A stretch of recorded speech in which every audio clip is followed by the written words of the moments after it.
Dun, dun, dun, dun, dun.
Oh, hello. Hello.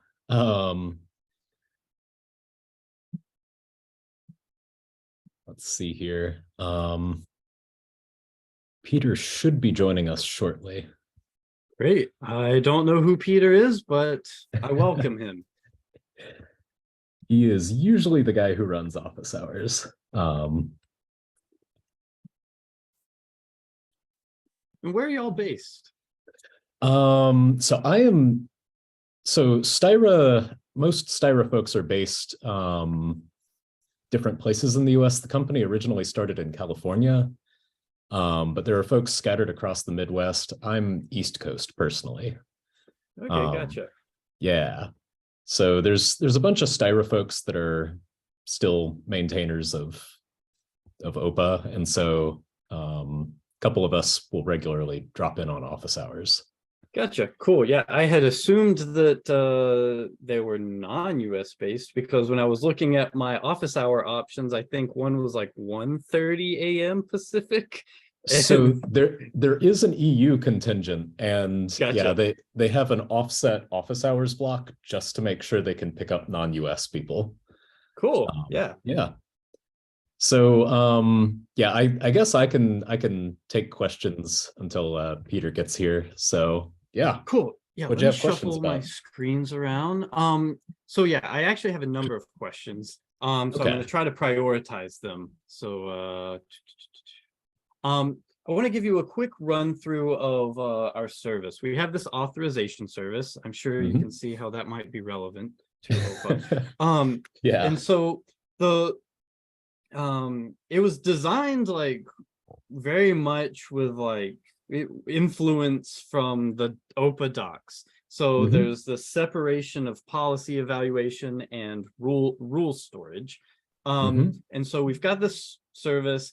It's meant to be like multi-tenant, fulfill multiple use cases. And so that's how OPA is useful for us. Each use Mhm. case can upload their own policy. Um, and so yeah, it's got the most crucially, it has a check endpoint, and you pass it of like I think 5 values. Basically, I think one is a domain, and so that tells you like which use case we're using. And then Okay. there's a shard ID, and so that's just another way of sharding within each domain. Um, and then there's like a subject, action, and object. Um, and so then that data is received by the authorization service, and we use that to look up a stored set of rules. And then those rules get passed to the appropriate policy with the subject, action, and object, and the policy evaluates them to return a yes/no response. Okay. Um, does that track so far? I'm tracking for the most part. So how are you passing the rules in? Is it just like the name of the rule to look up, or how is We how is that we working? read the rules out of a database, and then we pass them into what is it? It's input. We pass it in. It's the eval input. We do rego.eval input and we pass that in. So Okay. Okay. I felt a little bit of surprise there. Is that like not the recommended way? So I'm used to seeing a lot of people using just like the HTTP APIs. The Go APIs are supported. They just don't see like we don't develop a ton of new features for the Go stuff. It tends to be more of like whole system improvements will just naturally be exposed to everybody, Golang API and HTTP folks alike. It tends to be folks who are using the Golang APIs directly are usually building interesting stuff. And so like I know like we've had a couple clients for Styra's DAS platform that have actually gone and like made like ultra low latency services that actually embed OPA, you know, and so those tend to be the folks we see using the Golang APIs more. Yeah, Most so I folks think just run it as a sidecar. So gotcha. Yeah, we don't do that. It's a centralized authorization service and everything calls out to it. okay, But okay. the late our P99s are like 3 milliseconds or something. Whew. So it's pretty sweet. Yeah, Um nice. um yeah, okay, so I think that is a decent intro to the service. Mhm, And in terms of I've got 3 questions lined up. mhm, I wanted to ask about our Golang setup and if it makes sense. If that's not a mhm. great, if you're not the right person for that, just because you're more familiar with the HTTP APIs. No, I've worked on both. Okay, So I awesome. can probably speak to your question or follow up in the community Slack shortly after if I have to go look something up. Okay, let So me show you some code then. sweet. Is this large enough? Yeah, I can read it. Okay, so we've got this thing called an evaluator. New Mhm, evaluator is instantiated when the service starts up. So this is instantiated once. mhm, And this always felt a bit weird to me, and I want to know if there's a better way to do it. But basically, I told you that there's multiple use cases. Each use case has a policy. And so mhm, what we do is we look in the policy directory, we loop over each subdirectory, and mhm, then we come up with a query string for allowing. mhm, We can ignore the filtered rule stuff. But we come up with a query string for if the check is allowed. mhm, We exclude the test files. And mhm. then we do rego.new, we pass Yep. in the query string, and we load in the policies for that specific directory, and we Right. prepare for eval. And Okay. again, we'll ignore the filter query stuff. And then we put it in a map, domain to filter query, and we store that rego.new object. And so what we end up with is we end up with one of these, what is this return? One of these Rego objects for Mhm. each domain. Does that is that like the recommended way of doing it, or is there a way to have like this single Rego instance that's familiar with the multiple policy folders and the multiple queries? That could be a little bit tricky. So OPA tends to run as a sidecar. It's not explicitly built for like a multi-tenant model, although you can adapt it to that. Um, I mean, what you're doing as an approach sounds like it's acceptable. And like from what I'm Okay. seeing, like that looks like one of the first 3 ways I could think of solving the problem. I actually have the Rego module pulled up, and I'm just looking to see if there's any functions I can recommend that are different than what you're using. Are you all using bundles at all? Um, no, I'm not super familiar, but I think we want to eventually like pull our policies out into a different location and like Yeah. have those Okay. bundles pulled down so that like changing the policy doesn't require service deploy. Hmm. Um, but that's kind of like a nice to have. Okay. Unless Okay. there's like a technical advantage to them, then maybe that There could bump the are priority. there are a few things that are slightly more efficient with bundles, and they're also well. So I guess I should say, like, are y'all dynamically uploading data through the HTTP API at all? We don't use HTTP at all. So, Okay. so the way we create these Rego objects, we do prepare for Yeah. eval here, and this is done at service startup. And then we've got our Mhm. check endpoint. And so the Okay. check receives the rules data and some other data, and we build up a map. And so this is all the data. We look up the proper Rego object out of this map, Yeah. the prepared query, and then we call eval. This is Yeah. That is a perfectly reasonable architecture. okay. Yeah. Sweet. So you guys are not too far off from what I would recommend people do if they were trying to build this kind of thing from scratch. Yeah, this is I would say that this is like one of the first 3 architectural designs that would come to mind for like how you are seeming to use this. So I would say like this is not a bad choice of how to build Okay. it. Yeah. Great. Okay. Yeah. I'm glad that we're not doing the equivalent of like Yeah. forgetting to precompile our regex or something. I'm looking because there's a few other things under the Rego package that might be useful to you for like pre-parsing your modules and stuff. Things like that is what I'm looking at.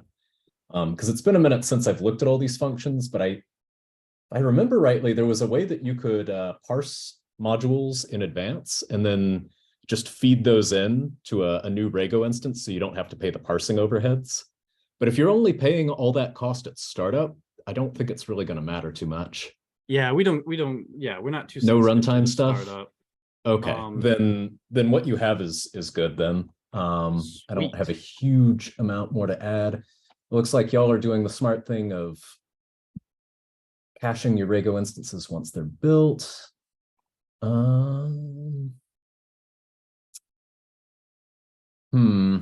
There is, let's see here. One thing that you might explore, if you have like a lot of like constant data in your policies, is the Open Policy Agent does have a like very limited.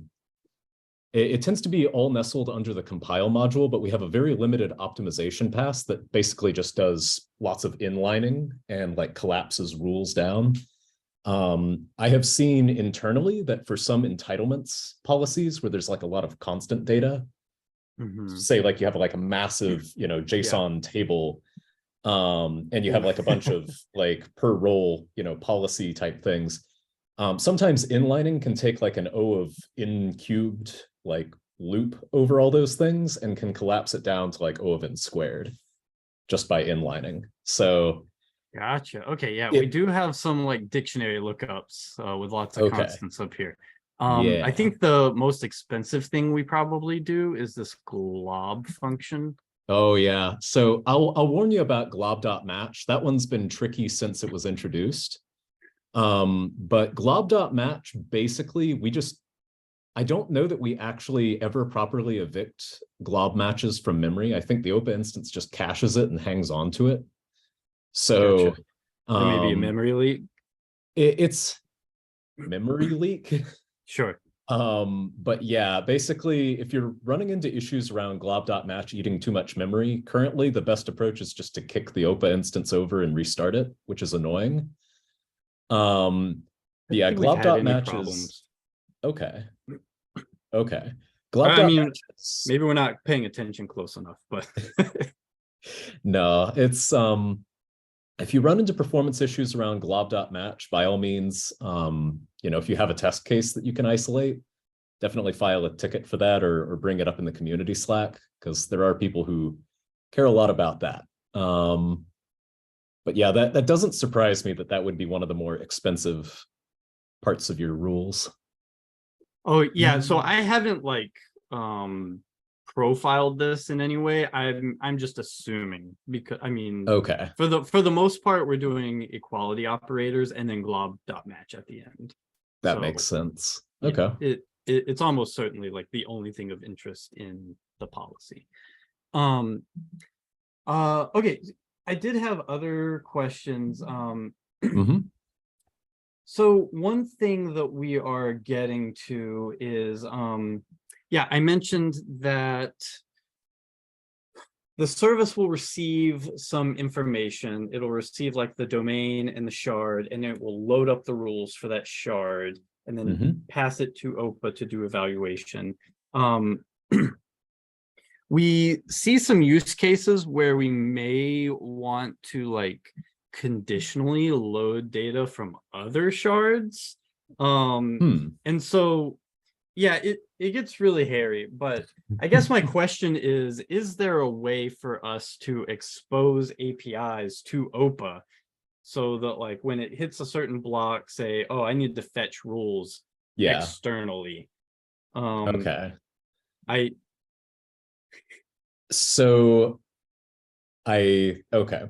So as a Styra employee, there's certain things I'd recommend, but I'm acting as an open source maintainer right now. So what I'm going to recommend is the technical solutions that will, there's like 2 or 3 different routes for what you want to do. okay. If you want to go pure open source route, one option is that if your policy bundles are like acceptable in size, you could just try rolling everybody's policies into one mega bundle and just ship it to all your OPAs and use per node configuration data to determine, which shard am I, right? And you only look up the rules that are relevant for your shard. That's one approach. It may not be the most performant, but that would allow you to easily have all the rules for everybody because you have everybody's rules, right? Yeah, so I don't think that one, the size Yeah. of all the rules is too much. Okay. That's the dumb, like straightforward solution. Chuck that out the window. Option number 2 is OPA does have an HTTP API. And so if you had normal OPA instances, you could use http.send, one of the built-ins, and you could chuck that over the wall. I have seen people do horrible and incredible things with http.send. I personally cannot recommend it on account of it is one of the things that it's a non-deterministic built-in because network conditions will determine whether your rule succeeds or fails. So I don't love it. Sure. Yeah. A much more reliable option, and like you're already in the Golang APIs, so this may be very much of interest for your team. If you're okay with going a little off the beaten path, one option is OPA does allow you to build custom plugins and custom built-ins, but you have to build it in statically. So it has to be like at build time for your like OPA fork. You would have to build in your custom stuff. I know that sounds intimidating, but like adding a new built-in, once you get used to it, is like a 15 to 30 minute process at most. For like really simple ones. And like when we go to add new built-ins, I would say that's like the most independent development friendly part of OPA. Because built-ins are like carefully isolated from the rest of the system. Mm-hmm. So you only have to worry about like getting the interface right and then plumbing it in like 2 places and you're done. So a custom built-in might be something of interest for your policies. It is a bit sounds involved. Appealing. Yeah. If you discover that a custom built-in won't work, a more involved approach would be to build a custom plugin, and then you have access to all of the machinery. But that carries its own set of hazards because that's a lot more involved. There are 2 pages in the docs that would be of interest to you, I think. If you go if you could send me that would be great. Let me see if I can pull these up in Firefox and then I'll paste them into the Zoom chat.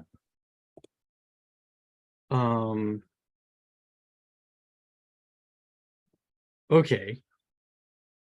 Cool. And when would I need to make that jump from custom built-in to custom plugin? I personally would say the breakover point is when you need statefulness that like can't be expressed in terms of like parameters to a built-in function. Like if you need persistent state, that's when a plugin becomes a massive win. Okay, so if I have, gotcha. Okay, so I could have my built-in that fetches data, But if I want some caching within that data fetching, then I would need to resort to a plugin.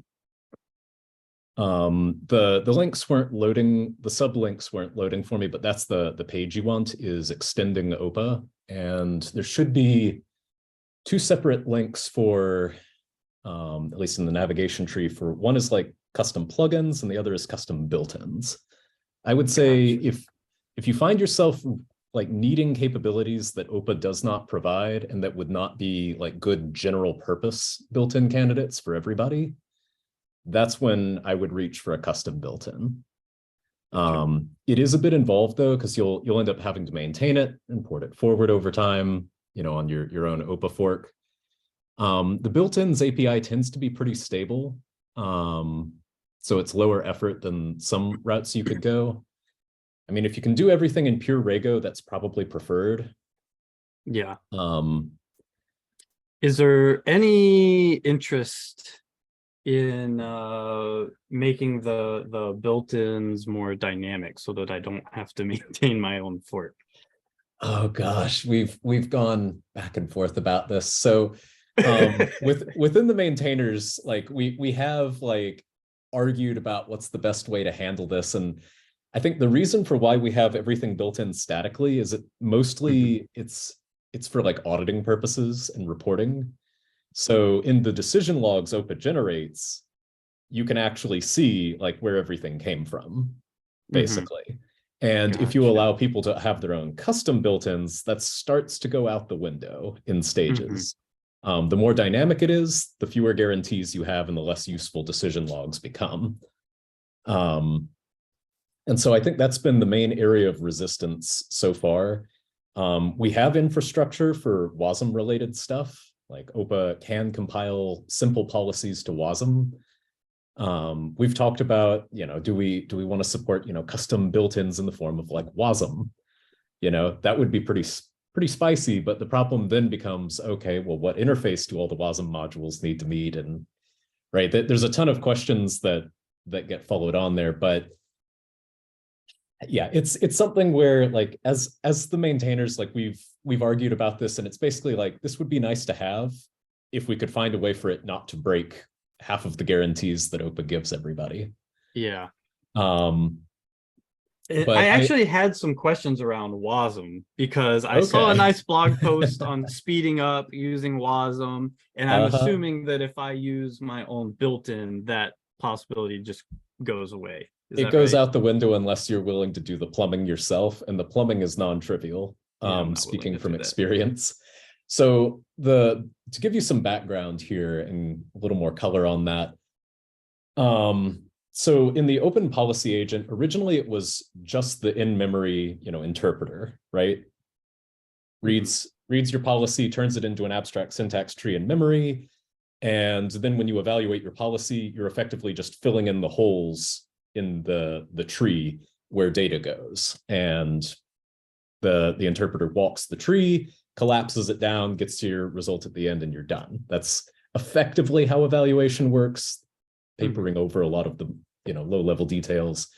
It's fast enough for most things, and that's fine. But there was some interest on the team, I think a year or two back, before I joined, where they wanted to start compiling to WASM. And so one of the things that was created out of that was like an extension of the compiler tools that do the inlining. Someone actually built like a planner.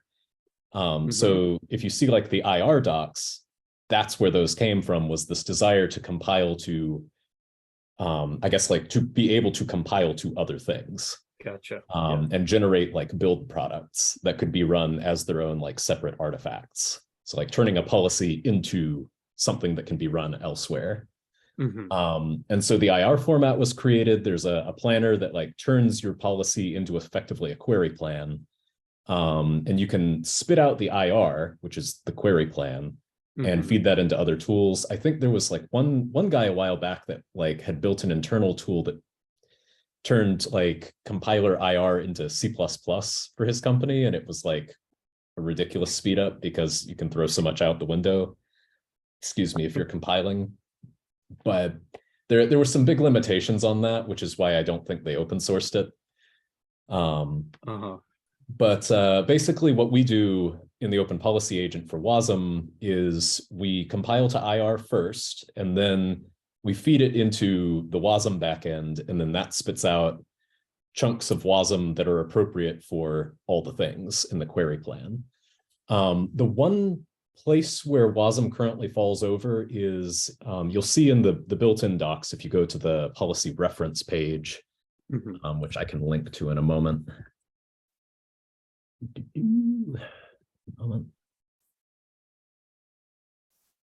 Is it? Here we go.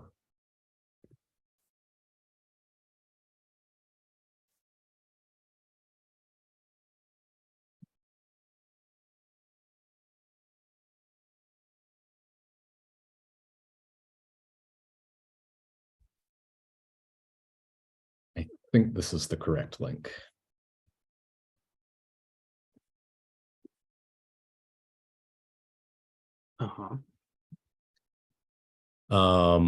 So if you scroll down this page, there is the reference for all of the built-ins. And where was I going with this? You'll notice that some of them are marked as with green, like WASM, and then often like a version tag next to them for when they appeared in OPA. Yes. You'll note that some of them have a little yellow tag that say SDK dependent.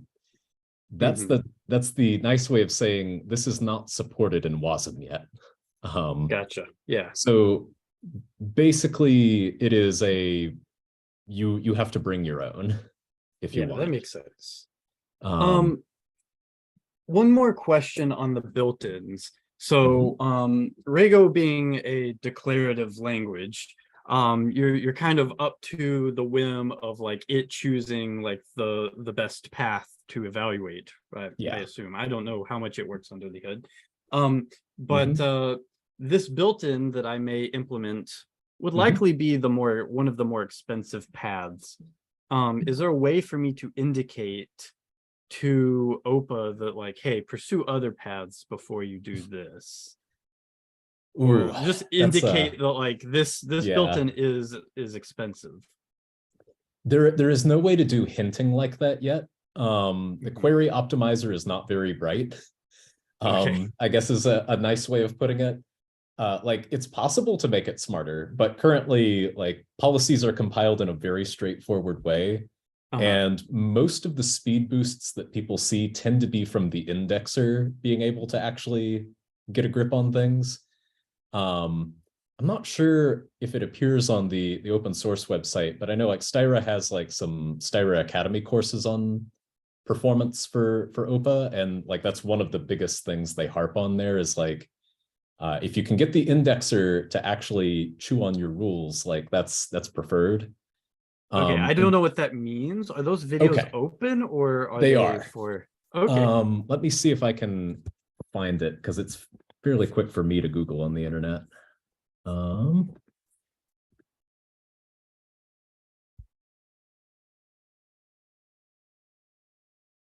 moment. Here we go.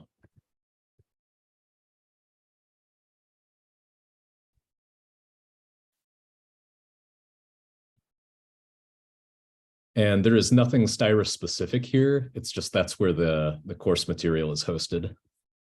Sweet. Yep.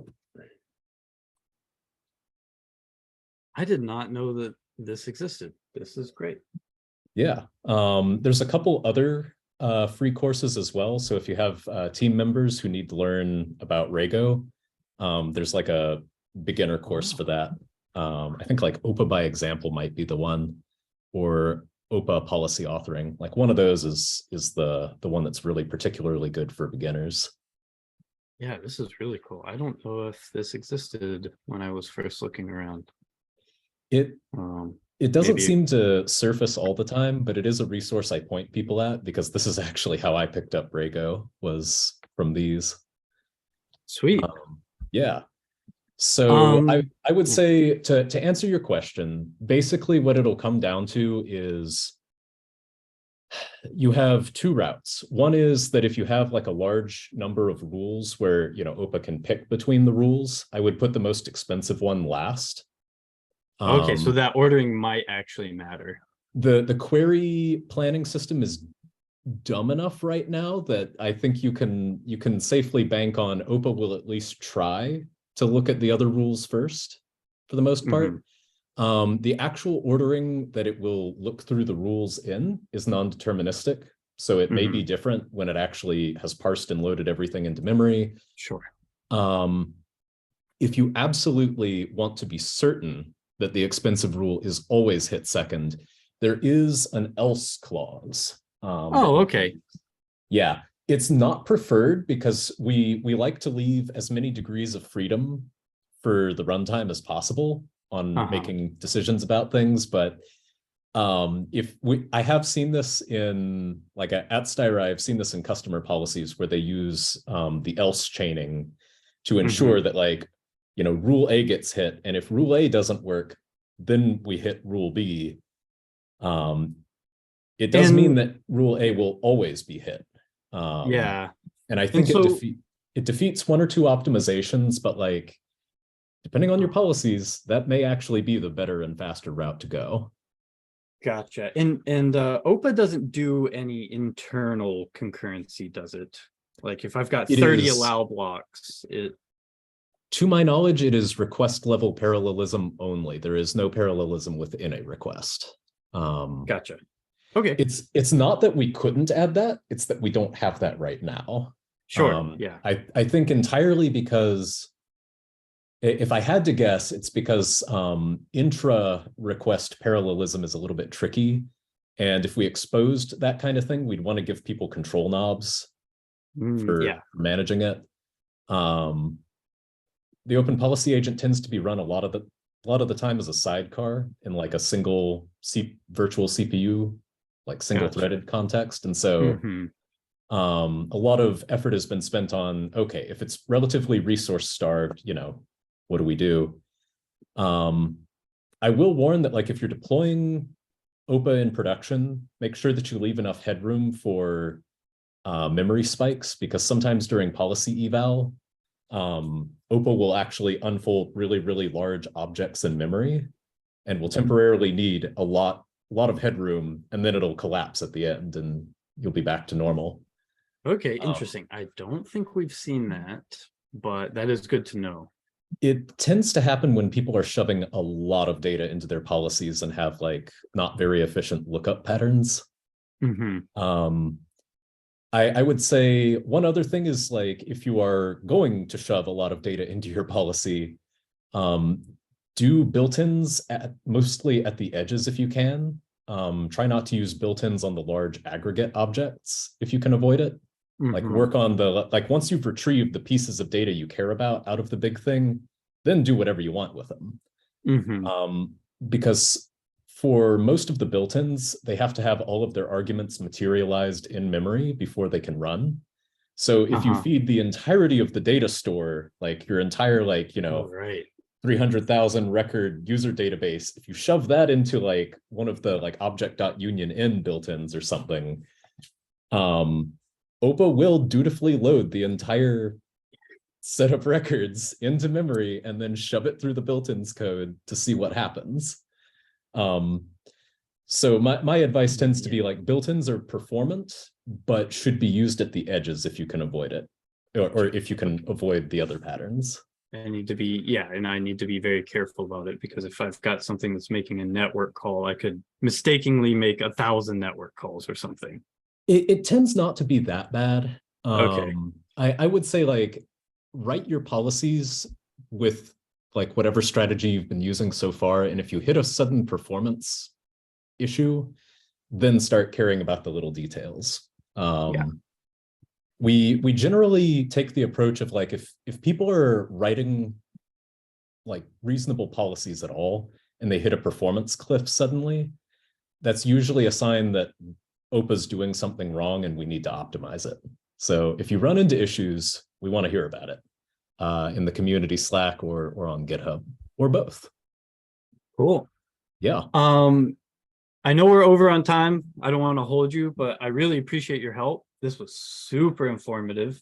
And I've got a lot of stuff to dig into. So yeah, I All right. appreciate your time, Philip. All right. Take care, Braden. And if you have more questions, feel free to sign up for future office hours and ask questions on the community Slack. Yeah, sure thing. Thanks so much. All right. Take care.